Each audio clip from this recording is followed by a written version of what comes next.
La première chose dont je me souviens, c'est que les fourchettes sonores se sont arrêtées en plein vol alors que ma sœur tirait son petit ami vers moi, son sourire étant déjà moqueur avant qu'elle ne parle. Les lumières de Noël ont scintillé sur son visage quand elle l'a dit. C'est l'échec de notre famille. Mes parents ont ri comme si c'était une tradition, comme si m'humilier faisait partie du menu des fêtes.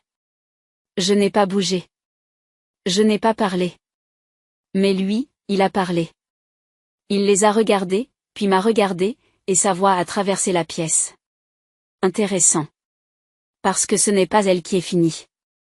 Et c'est à ce moment-là que tout a basculé. Je m'appelle Serenity Hale, et aussi loin que je me souvienne, j'ai toujours vécu au bord de chaque pièce de ma propre maison. Enfant déjà, j'ai appris à me déplacer discrètement, à porter des assiettes sans les faire s'entrechoquer, à me tenir là où la lumière n'arrive pas.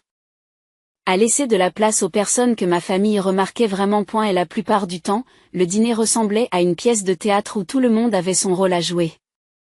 Lila s'asseyait toujours au centre, sous le lustre lumineux, et son assiette était remplie en premier. Et la mienne se composait de ce qui restait lorsque les plats de service revenaient autour des légumes froids, d'un coin de pain cassé ou du plus petit morceau de poulet. Je ne me plaignais pas. Se plaindre n'a fait qu'attirer la voix douce mais tranchante de Diana. Ne sois pas gourmande, Sérénité. Elle le répétait si souvent que c'était devenu une sorte de rythme dans la maison. Richard regardait à peine dans ma direction, sauf s'il fallait réparer quelque chose. Un robinet cassé. Une facture en retard. Une corvée. Lila n'avait pas envie de s'en occuper. J'étais bonne pour les tâches, pas pour l'attention. Il appelait ça forger le caractère. Mais Lila n'a jamais eu besoin des mêmes leçons. Elle avait de nouveaux vêtements, de nouveaux clubs, de nouvelles opportunités. J'ai eu droit à des conférences sur le réalisme et la gratitude. Je me souviens qu'un après-midi d'hiver, Lila a oublié son projet pour l'école, un poster élaboré que Diana l'avait aidé à réaliser. Lorsque le professeur a appelé, Richard n'a pas demandé à Lila pourquoi elle l'avait oublié. Et elle s'est plutôt tournée vers moi, l'irritation dans la voix. Pourquoi ne l'as-tu pas rappelé à ta sœur ? Comme si mon rôle n'était pas de vivre ma propre vie, mais d'empêcher la sienne de s'effondrer. Lila n'a même pas eu l'air coupable. Elle ne l'a jamais fait. Chez nous, la culpabilité était quelque chose d'assigné, pas de gagné. Plus nous grandissions, plus je me sentais invisible. Mes réussites, même les plus modestes, disparaissaient dans l'ombre de ses performances. Je me souviens d'avoir gagné une place dans un programme d'art en ville. Je suis rentrée à la maison avec la lettre d'acceptation, le cœur battant la chamade, pensant que cette fois-ci, il me verrait. Diana l'a lue en silence avant de la poser soigneusement sur le comptoir. Lila doit danser ce jour-là, dit-elle, et nous ne pouvons pas parcourir la ville en voiture. Comme je ne répondais pas, elle a ajouté, ta mère voudrait que tu sois pratique. La lettre d'acceptation a été mise à la poubelle le soir même. Les costumes de danse de Lila sont arrivés 2 jours plus tard. L'argent a disparu de la même manière que mes chances se sont envolées. Les paiements destinés à mes cours, à mes économies, à mon avenir. Ils ont été redirigés vers les besoins de Lila, de nouvelles chaussures, des frais de compétition, des voyages de week-end. J'ai appris à ne pas demander où allait ma part. En posant la question, Richard soupirait. Comme s'il était fatigué de m'éduquer. Nous investissons là où c'est le plus important, disait-il. J'ai toujours su ce que cela signifiait. Le plus drôle, c'est que personne n'a jamais parlé de favoritisme. On parlait de soutien. Ils appelaient cela faire ce qu'il y avait de mieux. Ils parlaient de famille. Et je les ai crus parce que croire rendait la maison moins cruelle. Pourtant, je n'étais pas totalement aveugle. J'ai eu mes propres petites rébellions, tard le soir, en dessinant dans le studio de la buanderie au-dessus des machines à laver, en gardant des bouts de mon argent de poche dans des enveloppes cachées derrière les bouteilles de déterge, en construisant un monde tranquille où je n'avais pas à mériter une place à table. Mais même à cette époque, même avec tous les indices, une partie de moi pensait que les choses pourraient changer un jour. Mais si je travaillais assez dur, si je restais assez stable, si j'étais assez silencieuse, je serais invitée à entrer dans la chaleur qu'il lui réservait. Et il m'a fallu longtemps pour comprendre que cette chaleur ne m'était pas destinée. C'est le jour où j'ai appris ma place dans cette famille. Cela s'est passé discrètement, comme le font toujours les effacements. Un nom manquant, un regard décalé, une porte qui se ferme sans bruit. J'étais au bureau, tard dans la soirée, le genre de soirée où la ville à l'extérieur ressemble à un bourdonnement lointain. La voix de Lila provenait de la salle de pause, brillante, répétée, négligente. Ma sœur n'a pas de véritable carrière, dit-elle assez fort pour que les rires suivent. Elle ne fait que flotter. Adrienne ne la garde que par pitié. Je ne suis pas intervenue. Je suis restée derrière la porte entr'ouverte de la conférence, une main sur mon sac d'ordinateur portable, respirant à travers la piqûre familière. Lorsque je suis passée devant eux, la conversation avait déjà changé. Comme si l'insulte n'avait jamais existé. Mais le lendemain matin, le vrai coup est venu. Mon fichier conceptuel Weeks of Work avait disparu du dossier partagé. À sa place se trouvait une nouvelle version rebaptisée Polished, juste assez pour ressembler à l'idée de quelqu'un d'autre. Les initiales de Lila figuraient dans la ligne de signature. J'ai regardé l'écran plus longtemps que je n'aurais dû. Le curseur clignotait, patient, indifférent. Un coup d'eau a rompu l'immobilité. L'interne a fait un pas et ses épaules se sont courbées comme s'il essayait de disparaître. Je l'ai vu télécharger votre fichier hier, a-t-il chuchoté. Elle a effacé l'original. Ses yeux se sont dirigés vers le couloir. Je n'ai pas su quoi dire. J'ai hoché la tête. Pas pour lui, pour le schéma. Pour le cycle si ancien qu'il semblait faire partie de mon système sanguin. J'ai ouvert les journaux d'accès. C'est là que ça se passe. Son nom d'utilisateur. L'horodatage. La suppression. Le téléchargement. Propre. Intentionnel. A eu cours de la réunion de l'après-midi, Lila a raconté à nouveau l'histoire. Serenity a tout laissé tomber quand nous étions plus jeunes. Elle s'effondre toujours sous la pression. Les gens gloussèrent poliment. Pas Adrian. Son regard s'est déplacé vers moi pendant une demi-seconde, comme s'il lisait quelque chose dans l'espace que j'occupais. J'ai gardé les mains immobiles sur la table, les doigts posés sur le bord froid, le silence m'enveloppant comme un vieux manteau, lourd mais familier. Je n'ai pas corrigé. Je ne me suis pas défendue. Je n'ai pas demandé pourquoi elle se sentait autorisée à me réécrire année après année. À la fin de la réunion, elle m'a frôlé avec un sourire qui n'atteignait pas ses yeux. Je n'ai fait que sourire. Je ne suis pas rentrée chez moi après cette réunion. Je suis sortie du bureau, j'ai pris l'ascenseur et je suis entrée dans la soirée froide comme si je marchais sous l'eau. Les voitures roulaient. Les gens parlaient. Les lumières des fêtes clignotaient sur les fenêtres des bâtiments du centre-ville. Rien de tout cela ne me semblait connecté à moi. J'ai continué à marcher jusqu'à ce que le froid me brûle suffisamment pour que tout redevienne net. Lorsque je me suis finalement arrêtée, j'étais dans l'espace de travail à 2 pâtés de maison de notre agence. Le clavier a cliqué sous mes doigts. La serrure s'est ouverte en émettant un bip. L'intérieur de la pièce était vide, juste une lumière blanche sur de longues tables, le ronronnement d'une imprimante. Quelqu'un a oublié de l'éteindre? Une légère odeur de marque de café éventé. C'était le genre de silence qui ne réconforte pas mais qui stabilise. J'ai posé mon ordinateur portable sur la table et j'ai ouvert les journaux. Chaque horodatage était une petite trahison. Lila téléchargeant mon concept, la suppression, son téléchargement, les modifications. Puis le courriel qu'elle a envoyé à Adrienne tard dans la nuit, affirmant que la direction originale comportait des défauts et qu'elle l'avait corrigé. Je n'ai pas réagi. J'ai continué à faire défiler les pages. Les journaux d'accès ne mentent pas.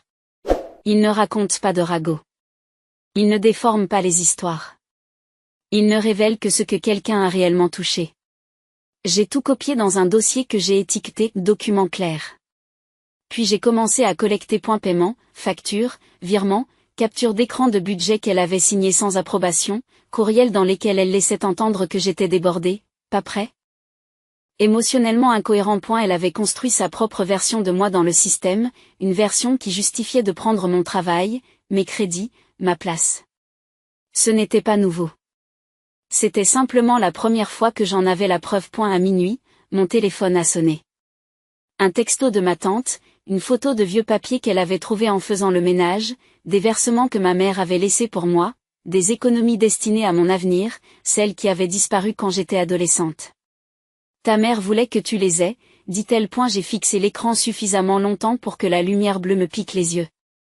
Puis j'ai ajouté les fichiers au dossier. Vers 1h du matin, je me suis rendue dans le coin arrière de l'espace où des fenêtres du sol au plafond donnaient sur la ville sombre.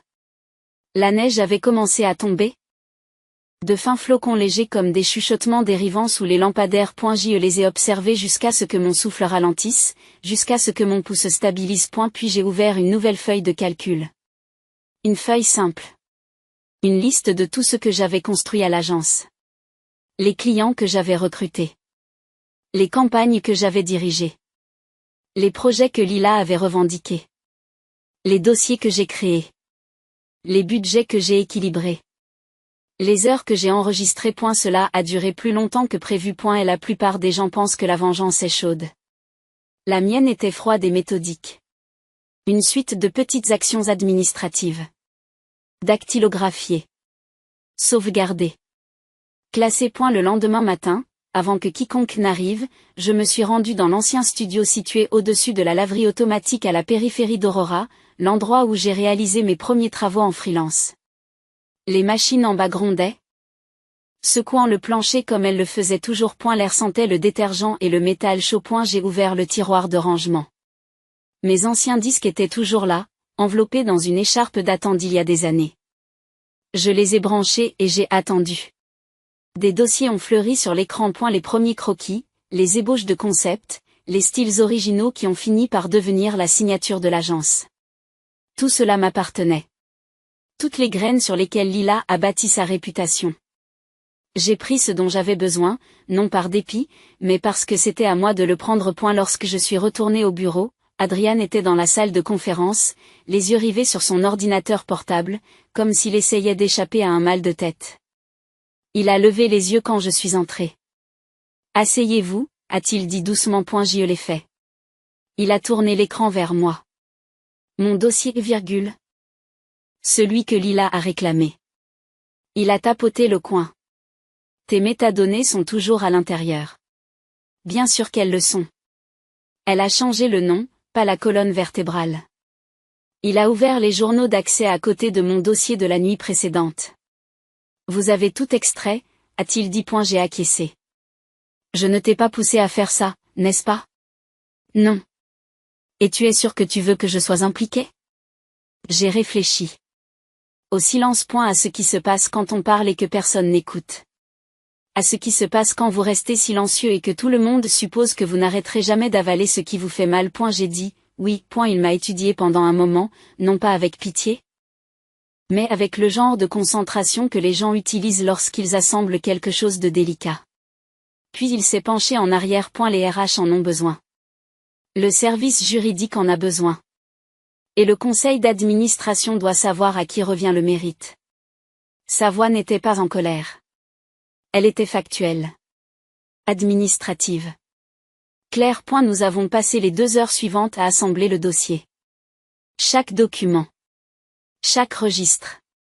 Chaque écart de paiement.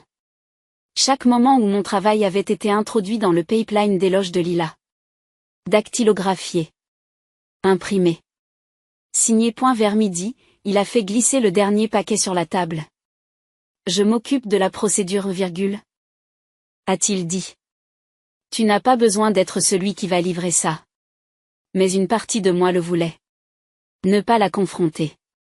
Ne pas l'expliquer. Pas même pour gagner. Je voulais cesser d'être le témoin silencieux de mon propre effacement. J'ai pris le paquet. Le papier semblait plus lourd qu'il n'aurait dû l'être. J'ai posé ma main dessus, fermement et calmement. Cette fois, j'ai dit que je ne réparerais pas ce qu'ils ont cassé. Le dîner était déjà en cours lorsque j'ai franchi le seuil de la maison de mon père. L'air était chargé de viande rôtie à la cannelle et de rires qui semblent avoir été répétés. Les lumières brillaient trop chaudement par rapport au froid extérieur. Chaque année, cette maison essayait de convaincre le monde qu'elle était un foyer. Je suis resté près du couloir, laissant mon manteau dégouliner sur le carrelage. Au début, ils ne m'ont pas remarqué. Lila était occupée à raconter de petites histoires à des parents éloignés. À raconter des succès qu'elle n'avait pas gagnés en se penchant sur l'épaule d'Adrienne comme si la pièce lui appartenait.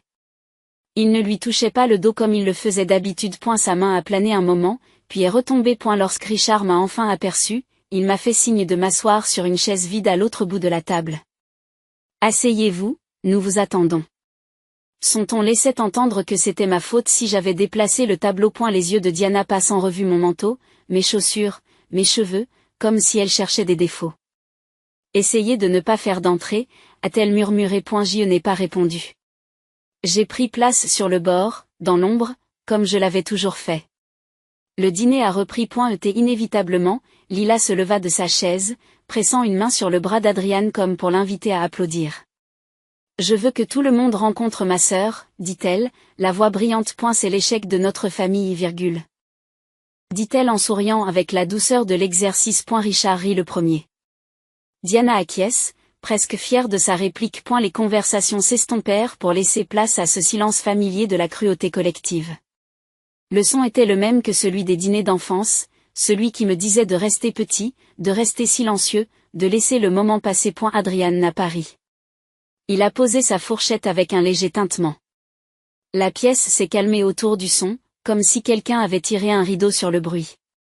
La musique de Noël diffusée par le haut-parleur de la cuisine devint insignifiante. Et elle a regardé Lila, puis ses parents, puis lentement moi. Intéressant, a-t-il dit d'une voix basse et posée, parce que tu es viré. La phrase a atterri sans force, sans théâtralité, juste la vérité, posée délicatement au centre de la table. Lila cligna des yeux, la confusion s'affichant sur son visage. Ce que nous avons fait, ajouta-t-il. Avec effet immédiat. Quelques membres de la famille se déplacèrent, ne sachant s'ils devaient faire semblant de ne pas avoir entendu.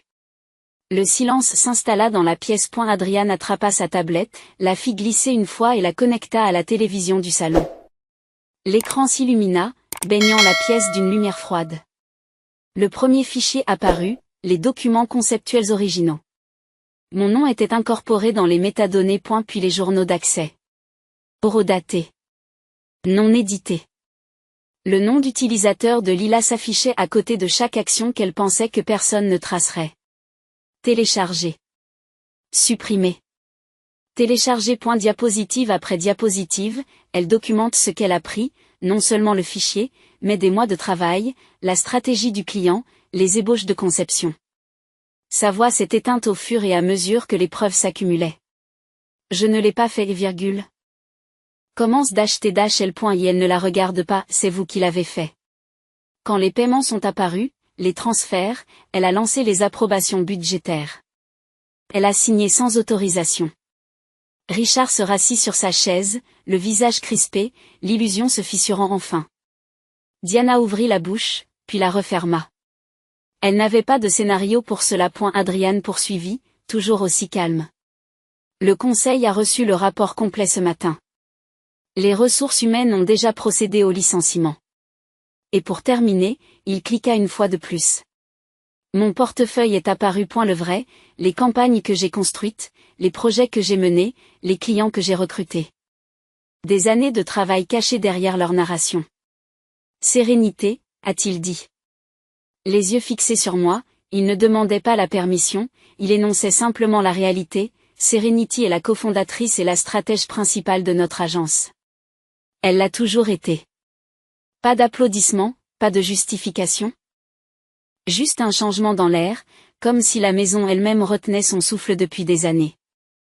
Et qu'enfin, elle expirait. Lila s'est éloignée de l'écran comme s'il l'avait brûlée. Tu la préfères à moi. Adrienne la regarda avec la même finalité tranquille qu'il avait utilisée toute la nuit. Je choisis la vérité. Personne ne m'a regardé directement. Ils ne pouvaient pas. L'histoire qu'ils avaient construite s'était effondrée devant eux.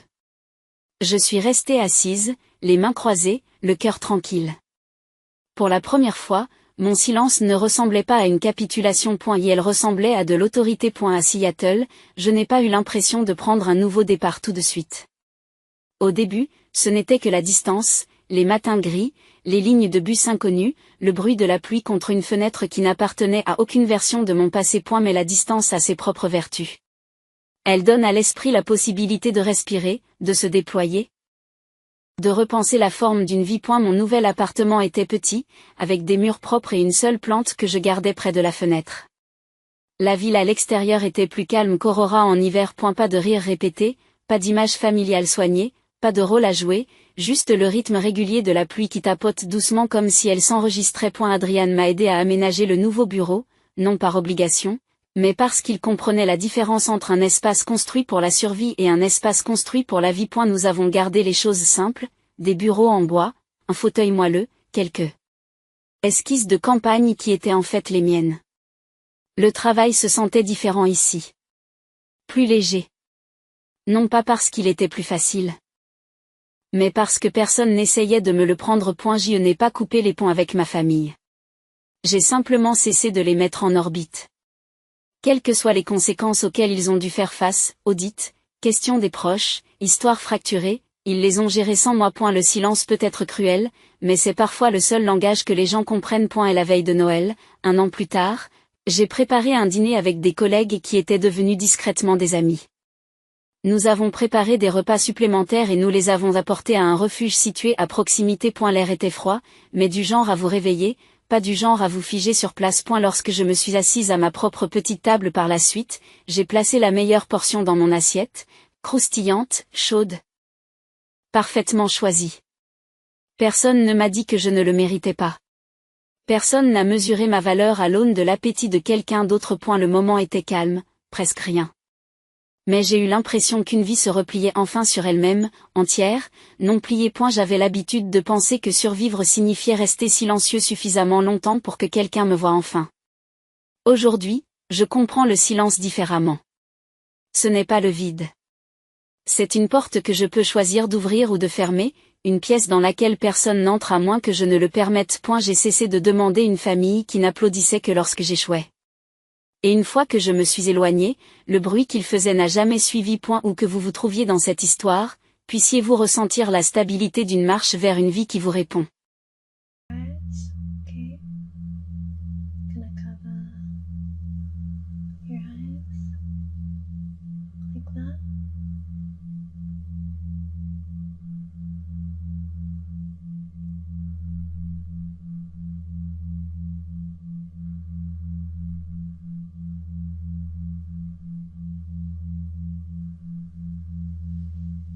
And again.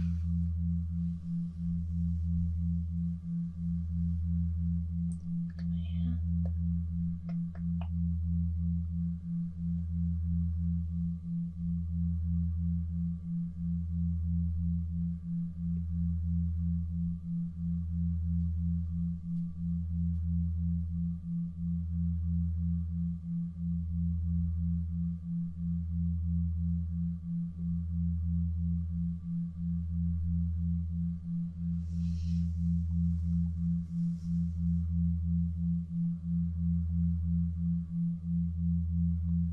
Slur.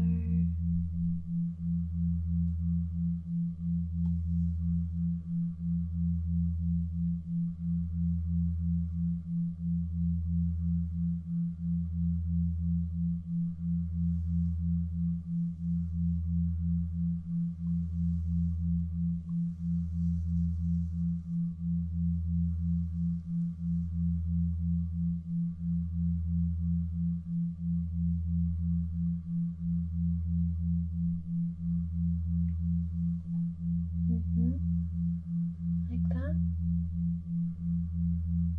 Just relax.